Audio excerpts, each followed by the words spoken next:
Son las 6:06 de este lunes 26 de agosto y lo anticipábamos en los titulares de la prueba de ADN. El gobierno dio a conocer el tercer paquete de medidas con el que se busca reactivar la economía. El ministro de Hacienda, Felipe Larraín, detalló las acciones que involucran recursos por 570 millones de dólares y se concentran en el fortalecimiento de la inversión en vivienda, obras públicas, salud, en regiones y en el mundo del agro. Andrés Huerta nos trae el detalle de estas medidas. ¿Serán suficientes? ¿Cómo se recibió esto, mi estimadísimo Andrés Huerta? ¿Cómo están? Buenas tardes. No estamos ni en septiembre y ya esta es la tercera patita de esta agenda de aceleración económica del gobierno que comenzó por ahí por junio, ustedes recordarán, con esta inyección de 1.400 millones de dólares, lo clásico, obras públicas, vivienda, pero hoy día sumando más actores. De hecho, está totalmente abarrotado el punto de prensa de Hacienda. El ministro acompañado por gente de agricultura, de obras públicas, de vivienda, también de desarrollo social. Hoy día se imprimió mucho más énfasis en lo que viene para el resto del año, que ya prácticamente está jugado. Espérate, ¿la puesta en escena fue con todos los ministros? Con todos los ministros que participan de esto. Y Felipe Larraín llevando la batuta. Llevando la batuta, reconociendo... Repartiendo cartas y plata. Repartiendo de todo. Y reconociendo el escenario que estamos viviendo. O sea, un primer semestre con un desarrollo económico bastante moderado, por no decir débil, de 1,8% nada más, y con el objetivo de llegar cuando mucho a 3%. Este no es una especie de reconocimiento de, como yo lo he dicho varias veces en este programa, al final del día, cuando es necesario, somos todos keynesianos. Sí. Cuando hay que echar a andar la máquina en la economía y no se activa por iniciativa del sector privado, finalmente muchas veces es el sector público el que echa a andar la máquina, ¿no? Es que eso es, se está imprimiendo. De respiración artificial. Se da justamente un poco más de oxígeno a la economía, y lo vamos a ver acá, porque son medidas tendientes a más inversiones en vivienda, que se lleva la mayor parte de estos... de nuevo, se repite la batería ahí. Son 218 millones de dólares en Fondo Solidario de Elección de Vivienda, más subsidio de protección al patrimonio familiar, eficiencia energética, y además se van a adelantar el pago de subsidios este año 2019. Pero lo siguen, por supuesto, carteras como obras públicas, especialmente en términos de conservaciones de red vial o de regadío. También en gobiernos regionales, agricultura, el tema de la escasez hídrica, en salud, gasto en inversión. Vamos haciendo algunos paréntesis para explicar. Yo creo que, ponte tú, conversa muy bien los tiempos que estamos viviendo con algunas medidas. Ya vamos a entrar a la pertinencia, en fin, la frecuencia, todas esas cosas. Pero ponte tú, el tema de los embalses en zonas donde ha habido sequías por año es una muy buena noticia. Embalses que va más allá de la reactivación, claro, es una necesidad, digamos. Conversa ahí, crisis económica, reactivación y cambio climático. Y no nos olvidemos, sequía, mega sequía. No nos olvidemos que en la última semana solamente se han decretado 2 emergencias. Y muy cerca, acá en la zona central, en la región de O'Higgins primero, también en la metropolitana, ya el ministro Walker reconocía de que se está evaluando para el caso del Maule. Por ahí también viene algo muy, muy importante. Y los proyectos de riego, precisamente, que va a impulsar el Ministerio de Agricultura por 63 millones de dólares por la Comisión Nacional de Riego, a través de la ley de fomento a esta materia, claramente tiene un énfasis en una temporada muy seca, con un déficit de casi 100% en algunas zonas. Oiga, y esta plata, perdóname, le voy a preguntar como si estuviera en octavo básico, ¿de dónde sale esta plata? En total son 571 millones de dólares, y claro, todo de esto, ahora, todo es de ahora solamente. Porque esta plata no está en la ley de presupuesto. Está en el presupuesto 2006, está en el presupuesto del año que ya está en curso, digamos, 2019, tal cual. Es el presupuesto 2019. Y en total son entre 1.000 millones de dólares, es lo que está destacando el ministro de Hacienda. Porque esto es lo que esa cifra es esta última pata, la tercera pata. Es la de ahora. Claro, eso siempre estuvo contemplada como esto tenía que ejecutarse. Mira, hay parte que va al 2020, hay que decirlo. Estos 571 millones es una mezcla entre el presupuesto en curso, año 2019, hay que gastar y que ya están aprobadas. Hay que gastar, y lo que viene para el presupuesto 2020, que vamos a conocer dentro de un mes. Platas que se comprometen para el presupuesto que salen. Solamente. De lo primero que hay que hablar entonces es que este tipo de medidas que son, digamos, a mano de presupuesto, con esto se rompe un poco el tema de la austeridad fiscal, pero en beneficio, evidentemente, de generar más empleo, más inversión, entregar más casas, obras públicas como el tema de los embalses, en fin. pero esto tiene un límite, o sea, esto no se puede seguir echando mano a este tipo de medidas que son las más agresivas, o sea, gastar plata más encima repartido por el país, eso es súper importante, digamos, que se había hecho antes, no grandes obras públicas concentradas generalmente en la capital, sino bien repartidos geográficamente, podríamos decirlo. Por eso te preguntaba si es que era plata que de alguna manera nos endeuda o ya estaba contemplada y por eso es solamente ejecución presupuestaria. Esa ejecución presupuestaria que rompe un poco el tema de la austeridad fiscal, pero que a su vez se puede ejecutar gracias a la, entre comillas, responsabilidad fiscal. Ahora, pero habla también la frecuencia. Esto partió el 6 de junio con la primera medida, ¿se acuerdan ustedes?, de aceleración de proyectos de obras públicas y de concesiones, cosas que estaban aprobadas, pero que se aceleraban, digamos, por 1.400 millones de dólares. Después vino el impulso a vivienda con 15.000 casas o departamentos de subsidio. Eso genera puestos de trabajo, directos, indirectos, en fin. Esa fue la segunda medida. Después vino otra más que no tenía que ver con inspección de recursos, pero tenía que ver con facilitación de temas administrativos para las empresas, en fin. Y ahora viene esta nueva inyección de recursos. La frecuencia, yo creo que es lo que más grafica, o más fielmente grafica la urgencia. No quiero decir otra palabra, pero la urgencia porque esto mejore, es decir, hay una preocupación real y con asiento real a que estamos pasando por una situación bien complicada y que si no se actúa ahora, de hecho, el horizonte podría ser un poquito más oscuro. A eso va el ministro, porque reconoce que el escenario internacional es complejo y lleva el argumento a otro lado. O sea, siempre se ha dicho por parte de los últimos ministros de Hacienda que el país está preparado, que tiene condiciones, colchón. Pero acá le da un matiz el ministro hoy día al reconocer que el escenario está cada vez más serio. Bueno, con cada levantada que tiene el presidente Trump, que no sabemos cómo se va a levantar mañana, así el ministro de Hacienda también lo recoge.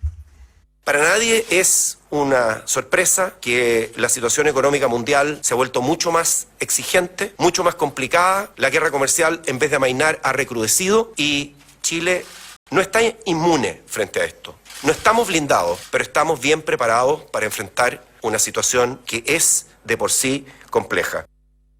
Ahora, hay 12 escenarios internacionales que preocupan. La guerra comercial Estados Unidos-China tiene nombre y apellido, que es Donald Trump, el que la declara, sí, el que la ejecuta, el que la lleva adelante, y es el que le da los ritmos, unipersonal. Hay otras cosas que tienen que ver con procesos mucho más complejos. La situación de China per se es compleja y eso no requiere de una decisión ni de la voluntad de una persona ni de nadie, digamos. Son procesos mucho más, una dinámica mucho más mastodóntica. Y lo otro es lo que está pasando en Europa. Ahí va a haber problemas que tienen fecha y hora, digamos, para que se empiecen a declarar otros problemas anexos que contribuyen a un escenario internacional que es bien complejo.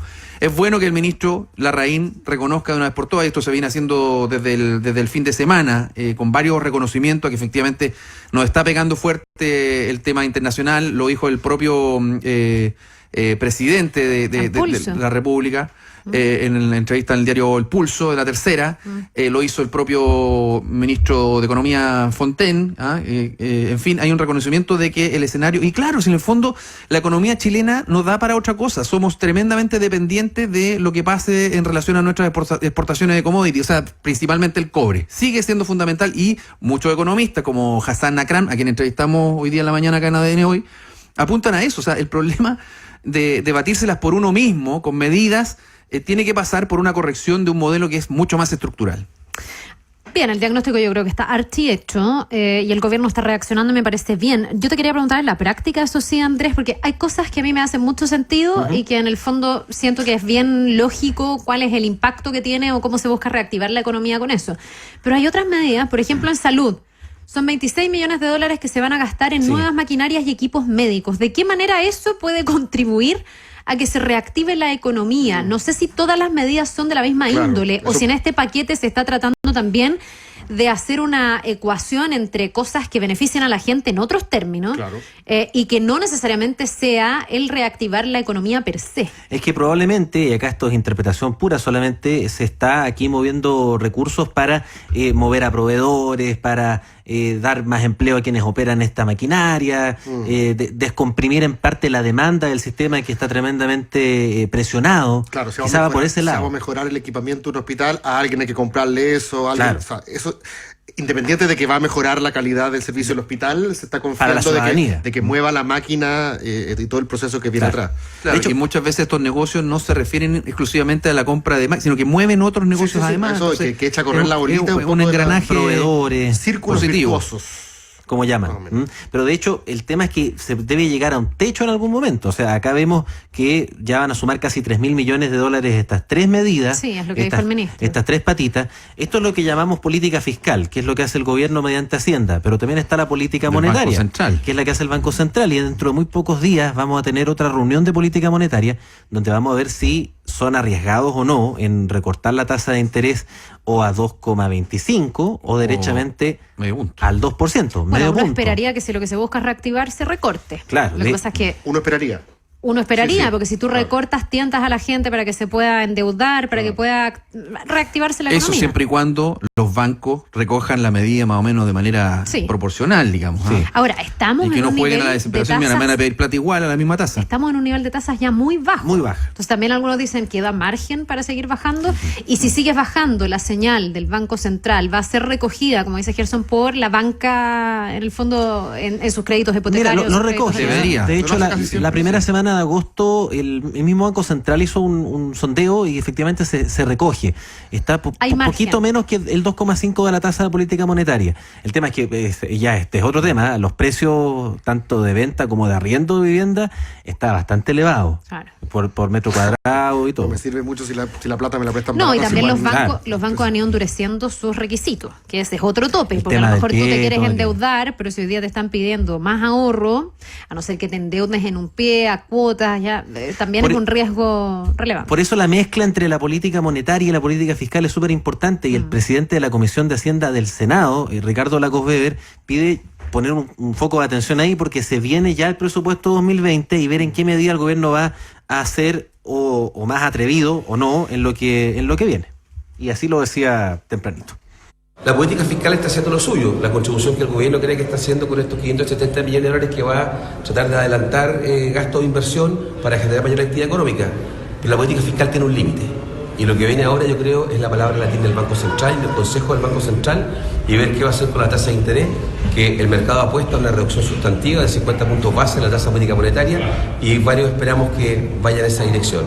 Y eso sería la contribución que haría, si usted quiere, la política monetaria del Banco Central, a generar tal vez un buen estímulo para el mediano plazo en materia de crecimiento. Mira, de Ahora hecho, acá tenemos tres patas, una que es la economía real, la que se mueve ahí en la calle, otra la política monetaria, y también está el tema de la certidumbre. Tenemos tres factores que todavía no están del todo claros. Uno que se suspendió, que es el tema de la discusión de la reforma a la jornada laboral, es que se postergó, pero todavía no está del todo resuelto el tema de la reforma a las pensiones, y ni mucho menos a la reforma tributaria, donde el escenario en el Senado, ya lo hemos discutido, Sí. no es muy auspicioso para el gobierno. Oye, Andrés, te quería, y te estaba preguntando fuera de micrófono, ¿hay metas concretas? ¿Cuál es la proyección que hace el gobierno? Si yo pongo y activo todas estas medidas, ¿cuánto más se va a crecer? ¿Cuál es el impacto el sobre ministro la economía? Calculado. apuntaba que de lo que se pueda crecer, un punto por lo menos va a corresponder a este programa, pero no este año, no. Esto es al cuarto año de gobierno. Acuérdate que, claro, además, mucho va a empezar el 2020. Expertos apuntan que los efectos de todo esto también son retardados, especialmente en vivienda. No Son es- obras largas. Quedan, en algunos casos, quedan claro. 3 meses nomás para que se acabe el año, básicamente. ¿Ah? Ya, o sea, Entonces, sentir el impacto de este año, no. es bien difícil. Un punto sobre el crecimiento que vayamos a tener de acá al cuarto año de gobierno. Y esperaríamos 3% este año, cuando mucho. Y además el crecimiento potencial ya está en 3% y también es bajo. Cuando el potencial de Chile era 4%. Bueno, y ojo, tú ahí dices hubo- 3% y ha habido rebajas. ¿eh? Hubo otro sinceramiento del presidente también en esa línea. Sí. ¿ah? ¿Qué dijo? Y el tope ahí, el 3%, está difícil. Está como techo hoy día, el 3%, más que como el piso que en algún momento se dijo. Se decía de 3 a 3,5, después 3,2 lo fijó el ministro de Hacienda, y ahora ya está poniendo como techo el 3, y tenemos expertos que están hablando de un 2,6. Y 2,5 incluso. Sí, la otra vez alguien acá los dijo más 2,5, lo más pesimista, y Es como que el esta cuestión consenso es 2,8. tremendamente dinámico. O sea, Pero bueno, el presidente ya se está comparando por un lado con Argentina y por otro lado con Bachelet 2, ya no se está comparando con las propias expectativas que él creó. Él ya sabe con quién hay que compararse para salir bien parado. Y en la ahí en esa foto sales bien parado. foto. Y siempre sale bien No, y parado hay en un esa trabajo de bajar las expectativas. O sea, hay un despliegue comunicacional que se ve muy claro cuando sale a hablar el ministro de Hacienda, en línea con el ministro de Economía, en línea con el propio presidente, que hay una orden de ¿Cómo bajar fue las la expectativas. frase? Esperaba tiempos mejores, pero no tan... No aún mejores, decía No, ayer en Fontaine Canal dijo, 13. a lo mejor los tiempos mejores se entendieron como mejores aún. Esa Como en era el la fondo, frase. estamos en tiempos mejores, pero la gente esperaba incluso más. Que mejor todavía. Y el presidente lo que dijo es que nuestra economía está sana, pero enfrentando tiempos difíciles. La frase de la economía sana era del ministro Luis Felipe Céspedes, Sí. ministro de Economía de la presidenta Bachelet. Sí. Bueno, siempre ha estado relativamente sana. Yo creo que una economía que no está sana es una economía que decrece. Lo que pasa es que una economía que crece poquito alcanza a estar sana. Lo que pasa es que no va a competir en la Olimpiada. Claro, lo que pasa es que volvemos Una al cosa- punto de una cosa partida es de esa estar- Olimpiada, una Cristóbal, cosa porque en el es estar fondo sano y el otra punto de cosa es- partida y la meta la puso el propio gobierno Sí, y ahí po. está el problema. El presidente... Ahí está el problema, El presidente nos incluso... dijo que esta economía iba a correr en la Olimpiada, ahora estamos sanos. Bueno, estar sano está bien. Y eso se refleja en la última encuesta de la Academ, donde la aprobación del presidente Piñera cae 5 puntos, llegando a 29. Malena, es una- Y la verdad psicológica la desaprobación del llega a 57, pero además el término del tema del progreso económico, el buen camino, todos bajaron. ¿Ah? Ustedes mencionaban obras públicas, economía. Me apunta Manuel Palomino, estamos en todas, está en La Moneda hasta ahora. Me dice que acaba de salir el ministro de Vivienda, Ya. Cristian Monkever, Cristian Monkever. que estuvo con reuniones ahí con el comité político. Y por ahí va la cosa. Ese va a ser el foco que se le va a poner. La vivienda. Lo he visto muy activo en Valparaíso, además. Sí, Hace poco. ojo ahí con lo que va a pasar en vivienda. Claramente los otros focos son interesantes. ¿Qué va a pasar en las próximas semanas con la venta de medicamentos fuera de las farmacias también? Y además que el Supermercado. amigo, el ministro Cristian Monkever, no Nicolás, Cristian Monkever también tiene el diente largo. Y no le gustaría que su carrera política terminara aquí sin pena ni gloria. Y él sabe que en un año y medio de gobierno todavía no le ha tocado brillar. Ya están en sus marcas algunos. Así que yo creo que él está diciendo, presidente, como decía Gerson, tíreme ficha a mí para que yo pueda... Déjeme a mí de nuevo un rato para ver si emboco un par y... en Pero una es de que, y esas- además que eso es lo más efectivo, porque hay constructoras esperando proyectos. Sí, pues. De hecho, la Cámara uno empieza a armar chilena- una casa y se arma y se reactiva el tiro, o sea, eso es a escala. digamos. Generalmente la construcción ha sido un buen como Sí. proxy para ver si es que efectivamente la gente está gastando o no. En la pasada anterior, ¿cuántas eran? 15.000 viviendas, Sí. se calculaban 45.000 empleos directos e indirectos, o sea, así de directo. No, de hecho, la Cámara de la Construcción mandó un comunicado diciendo que están tan contentos con Me este encantó, anuncio. obvio. Parte importante de ella, la agenda de vivienda va a sectores vulnerables. Consideran relevantes también iniciativas regionales, modificaciones presupuestarias. Claramente, los privados se ponen acá al servicio de lo que está anunciando el gobierno. Y el día de mañana también podría haber otras novedades al respecto. Porque además el gobierno está peleando en su proyecto que se liberen algunos terrenos correspondientes a ejes troncales, digamos, de transporte para viviendas de subsidio. Bueno, ¿Ah? a todos nos sirve que les vaya bien. Así que ojalá que esto sea efectivamente, todo que funcione. tenga que efectivamente pasen cosas y no sea solamente el anuncio. Tal cual. Muchas Gracias, Andrés.